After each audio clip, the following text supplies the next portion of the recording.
17 November উনি arrest হয় বৈষম্য বিরোধীর মামলায়। এরপরে আজকে 25 মে 2025-এ আজকে উনার দুদকের একটা মামলা ছিল।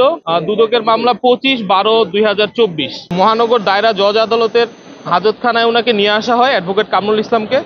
এবং আপনারা জানেন হয়তো উনি 2017 সাল থেকে 17 ডিসেম্বর থেকে উনি পাকস্থলী জনিত ক্যান্সারে আক্রান্ত। উনি শারীরিকভাবে বেশ অসুস্থ। উনি যেহেতু গত নভেম্বর থেকে জেল হাজতে আটক আছে, উনি বেশ অসুস্থ এবং উনার দিন ডে বাই ডে উনার ওজন কমে যাচ্ছে, ওজন হ্রাস পাচ্ছে এবং উনি পাকস্থলী জনিত বেশ অসুস্থ। আজকে গারদখানায় যেহেতু আজকে তদন্ত প্রতিবেদনের জন্য ছিল, ওয়ালটন আবারও মিলিয়নিয়ার অফারে ওয়ালটন ফ্রিজ কিনে আপনিও হয়ে যেতে পারেন মিলিয়নিয়ার।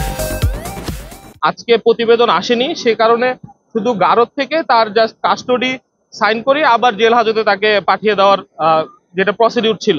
তো উনি অসুস্থ থাকায় জেল হাজতের টয়লেটে উনি টয়লেট ব্যবহার করতে যায়।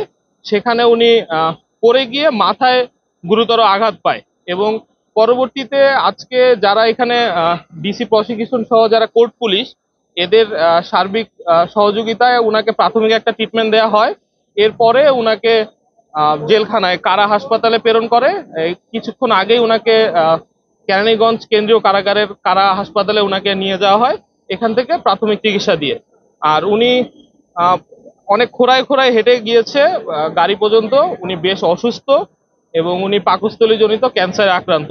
এইটা উনাকে আজকে আনা হয়েছে দুদক সম্মিলিত ঢাকা যেটা জেলা কার্যালয় সজেকা ঢাকা 1, 25/12/2024 এই মামলায় আজকে উনাকে আজকে ধার্য তারিখ ছিল, এই কারণে উনাকে আনা হয়।